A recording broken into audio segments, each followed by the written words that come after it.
Here, this is totally fabulous to see this number of people on such short notice, just from Facebook posts that two of us have made. This is overwhelming. My name is Cushing Samp.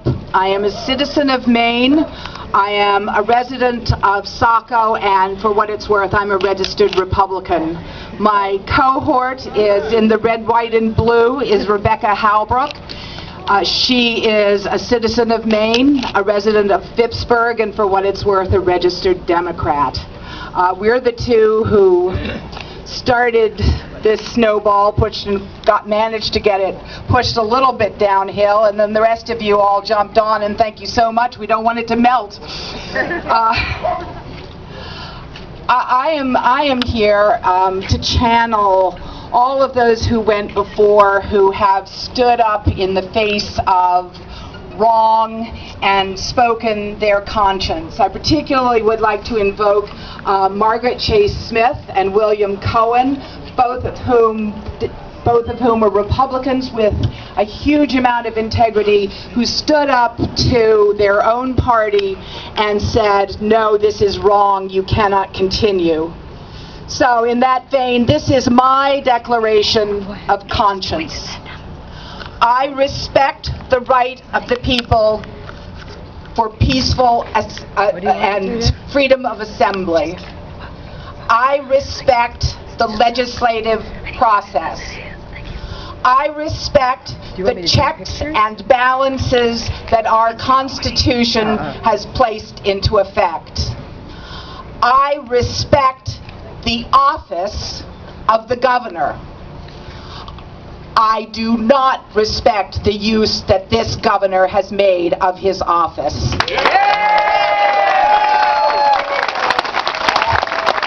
And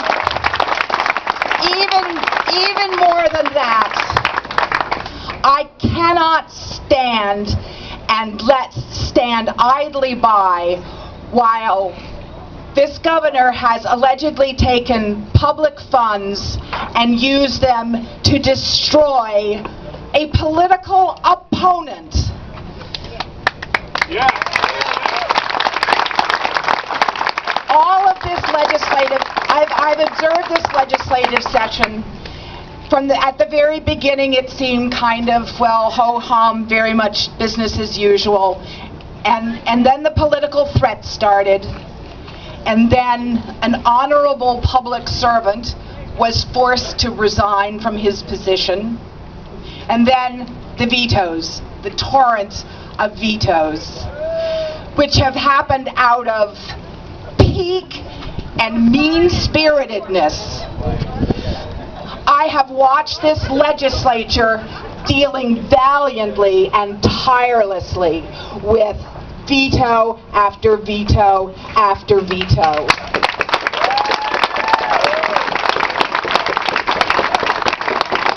This is not about politics. This is not about partisanship. This is not about style. This is not about being a little rough around the edges.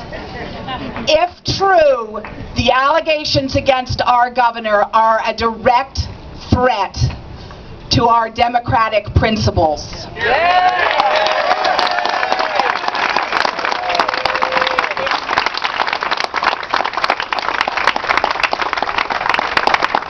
Republicans, Democrats, and independents have all pulled together. The House of Representatives has overridden the budget veto.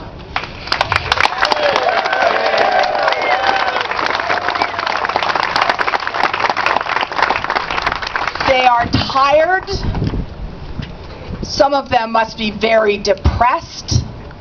They want to go home to their neglected families, their friends, and their jobs. But we have one last job that they need to do. Yes. We have their back. We will stand behind them, but we need to have a bipartisan investigation into the allegations against the incumbent governor.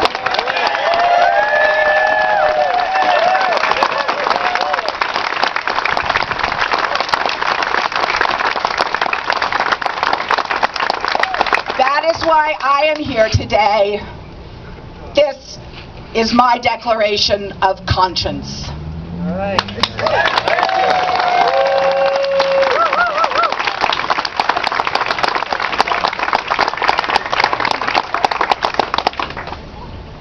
Thank you, Cushing. I'm Rebecca Halbrook.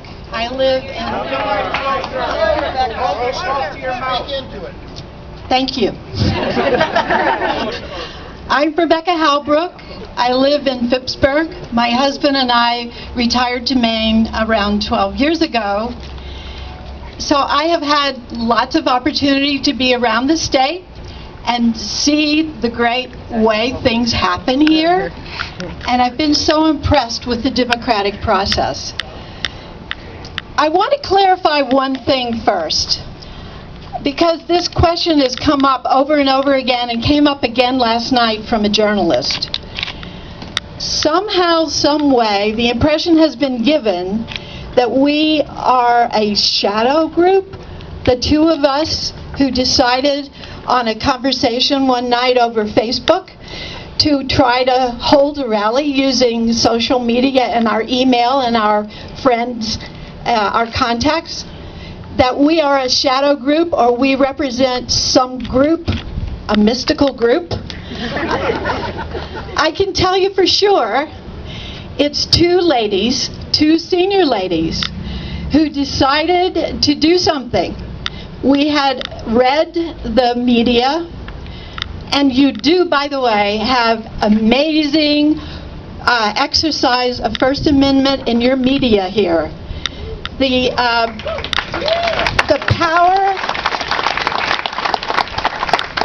power of the free press, use of the First Amendment, courageous reporters and editors and cartoonists.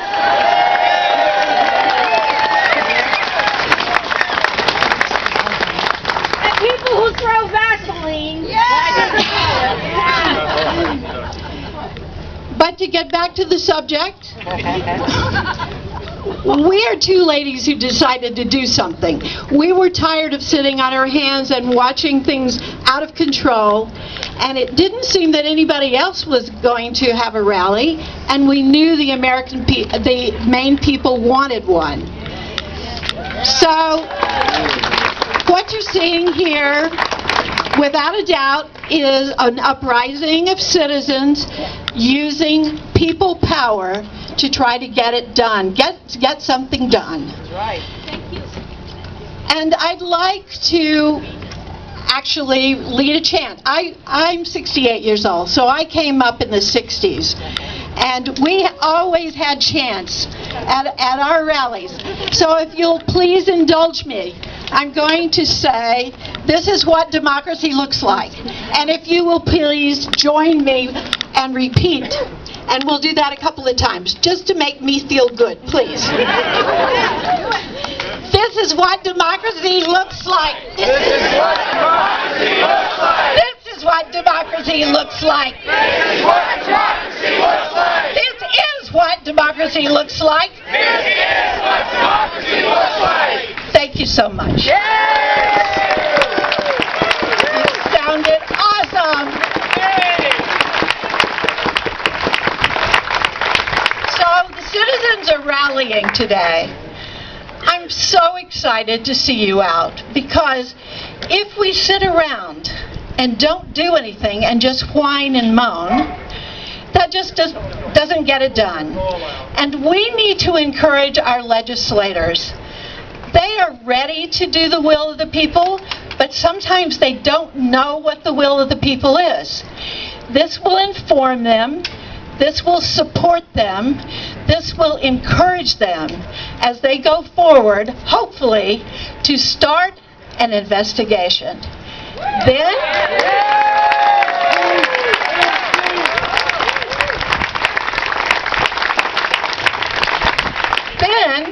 when we know what the facts and circumstances are, if they are what we think they are, the impeachment proceedings will go forward.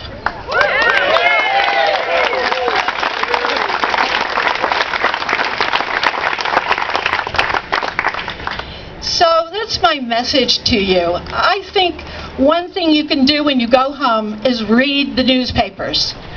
The newspapers are covering this story.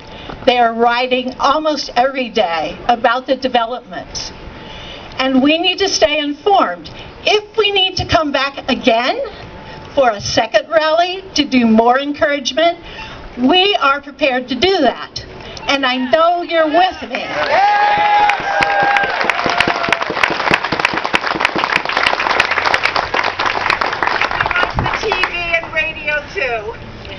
We do. Did I just say newspapers? I meant TV and radio, any media, online media too.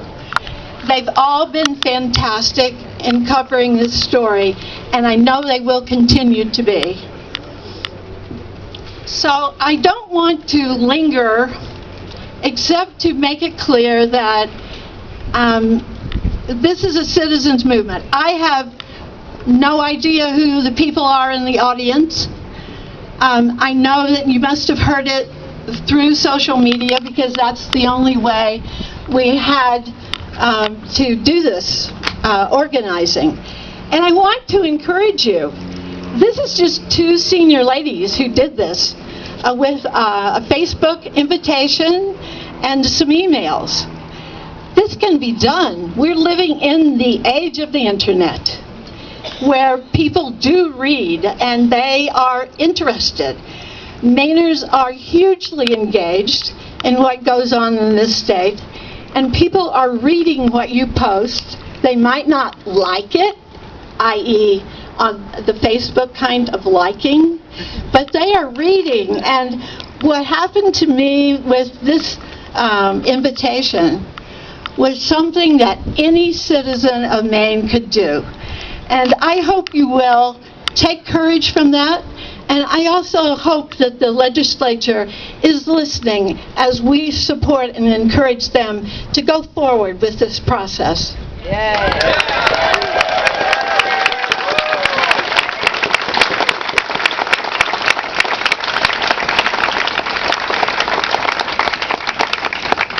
Now I'd like to introduce one of the legislators that was an inspiration to us. He and I think 4 or 5 other people stepped forward last week and said, enough is enough. And he started really working on what could be done and calling for an investigation, etc. His name is Jeff Evangelos. He's from Friendship, and he would like to say a few words.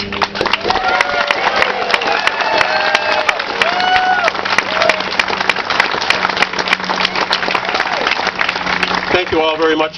Thank you very much for coming. I wanted to introduce you to the leaders. I wanted to introduce you to the leaders of the movement to hold Governor LePage accountable to the rule of law. The First Amendment of the Constitution, the freedom of the press, and the power of the people and the right to peaceably assemble to seek redress of your grievances. Never forget what John Adams said. Liberty can never be preserved without a general knowledge amongst the people. And the courageous reporters and newspaper editors who have risen to the occasion, and the radio reporters and television journalism, thank you for doing your job.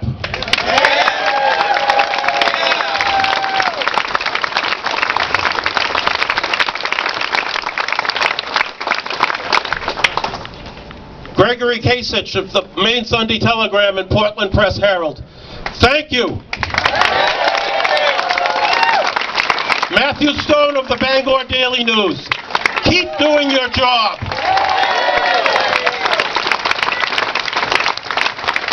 Mal Leary of the Public Broadcasting System, thank you for your courage.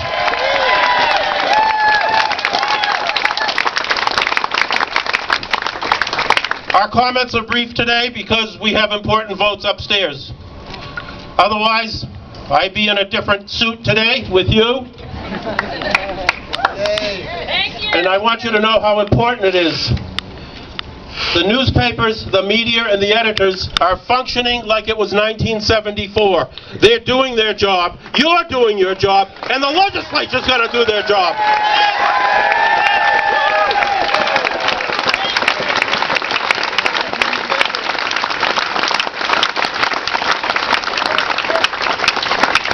Lastly, we received news today that the Government Oversight Committee is meeting tomorrow. All right.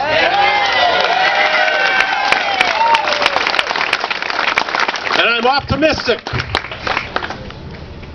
I have every reason to believe that your voices are going to be heard and a fair and open and transparent investigation is going to occur. Yes.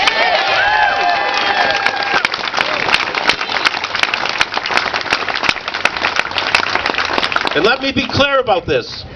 We stand for the rule of law and a transparent process and the rights of anyone to be innocent until proven guilty, and that includes our governor. We're going to do it the right way. I now will introduce Representative Benjamin Chipman from Portland.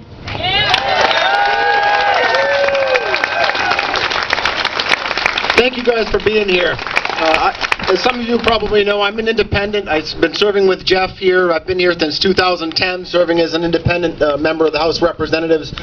I have seen a lot of disputes between the Democrats and Republicans going back and forth and name-calling, and this party did that and the other party did this. And I've stayed out of it. I haven't really taken a side in that stuff. I've said, you know, we just got to do our job here and legislate. And what the governor did last week crossed the line for me. It was time to take a stand. You know, my position on it, and Jeff's and the others that have joined us, and the other legislators that have joined this effort, is that we believe, if this is in fact what happened, that the use of $530,000 to blackmail a private school to get somebody fired is wrong, highly unethical, and we have good reason to believe it's a crime. And that's why I'm here today. You know, all across the state for the last week or so, my phone's been ringing off the hook. My email has been flooded with people from all across the state and in my district saying, keep up the good work. We want an investigation. We want justice. We want accountability. And that's why I'm here today. One email that I received last night I'd like to read to you briefly to give a sense of what's going on across the state. Susan Bloomfield of Kennebunk, who I've never met before, sent me an email. She says, I was considering applying for a position on a state commission, but now because I would serve at the behest of the governor, I'm reluctant to do so, as he can apparently go after private citizens conducting private matters without punishment. That is a frightening thought. This should not be going on across the state. People should not be afraid to apply for jobs in the state, but people are right now. And that's why we got to get some justice. Yesterday, Jeff and I and Representative Charlotte Warren of Hollowell took the unprecedented step of requesting formally an investigation from the Government Oversight Committee. We submitted a letter. This is history-making. This has never been done before. We believe an investigation is going to be launched when they meet tomorrow, and we're going to get to the bottom of it. And in that letter, we reserved our right in the Constitution to, if necessary, initiate impeachment proceedings. We're going to wait to see what comes out of the investigation. If it proves that crimes were committed and it's warranted, we will then take that route. So I want to thank everyone for being here today. We're in this journey together, and now I'd like to introduce the good representative from Hollowell, Representative